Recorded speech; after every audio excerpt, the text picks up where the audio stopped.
How you doing, YouTube? Matt with Massive Beer Reviews, back with yet another review, and IPA time.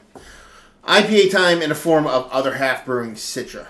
Kind of doing a big run through a bunch of Other Half beers that were sent to me by my buddy Tom out in Brooklyn. Thank you very much, buddy. This is the well, I shouldn't say a bunch. This is the third. Well, no, it's a bunch, I guess. The third out of 4. So I'm super excited to give it a whirl, as I am all new beers and Other Half beers, because I'm a fan of them. Some of their beers really do it for me. Some are quite nice. Never had anything bad from them, so I'm super excited to give this a whirl, because this is in their foray. Their IPAs are kind of what they're known for, but they do some pretty banging dark beers and barrel-aged beers too, so I guess they're good at a lot of different things, but the canned IPAs is the dealio when it comes to those guys. Anyway, as far as what it says on this can, it says Other Half Citra IPA, obviously, 7.3% alcohol by volume, and that be that. Cool, ghetto label, super classy, to the point, dig it, silver stickered can, nothing else on there other than a canning date, and this is 26, 27, 20, 29... 6 days old. So, it's relatively fresh. So, let's crack into this sucker. See what she has to offer. There we go. Ooh. Interesting color. Get a lot of rind from this distance. Yeah.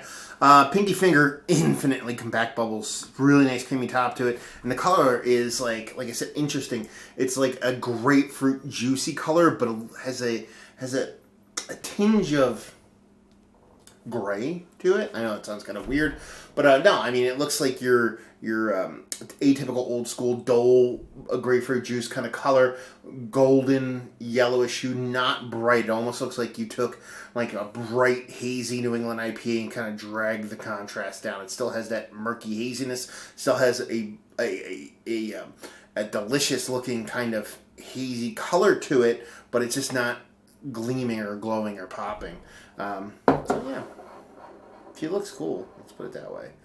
She looks sinister, and I like sinister. So let's get a nose on her.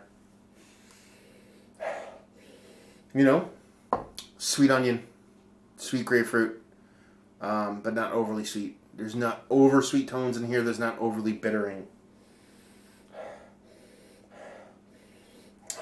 A sweet malt there. Yeah, that's pretty much it. Very simple, but very, what's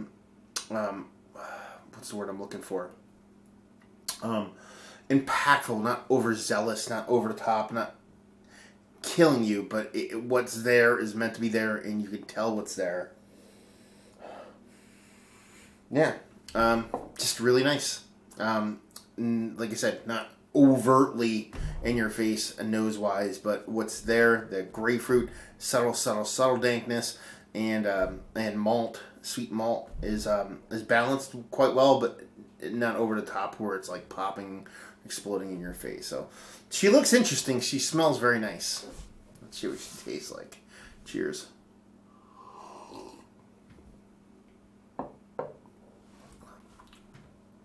Well, not nearly as much flavor as I expect. I mean, it's fresh as fresh can be. You know, I mean, we're talking, 6 days old. And while the nose wasn't huge, I thought it'd have a little bit more impact. It might be a little bit cold, close to 40. I like my IPAs to be more like mid-40s, 48, pushing 50 actually. But it's like exactly kind of how the nose follows, not necessarily in flavor, but in vibe. The vibe I got from the nose was the flavors are there. They're nice. There's nothing impactful, but there's nothing negative. It's kind of like the Switzerland of beers, very much what the actual taste is. The mouthfeel is nice, but not super chewy in a good way, but not thin in a bad way. Somewhere in the middle. It's obviously a Citra IPA. You're getting citrus notes in there.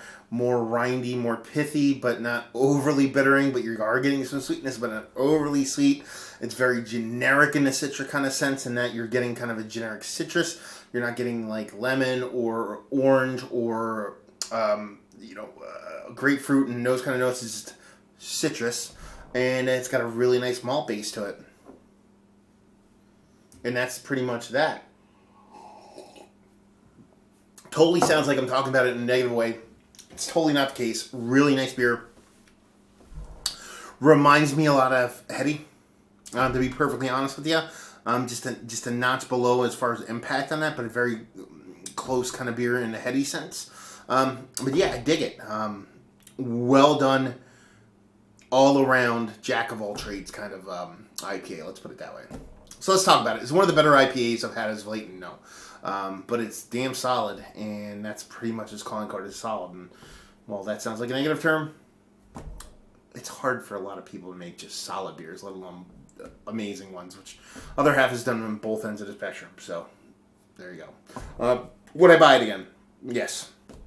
How much? How easy? You have to go to Brooklyn to get it. It's easy train ride from Manhattan, right off the subway. Their price points are usually nice. Usually anywhere $10 to $15 for a 4-pack of your tall kind of pounder cans. And being in Brooklyn, that is not too shabby price point wise. Let's just say this: if you like what we like this, if you like heavy, you like this. If you like your hazy IPAs, but you want something that's very gonna please everybody all the time kind of thing, a jack of all trades kind of beer, then you definitely be into this. So there you go.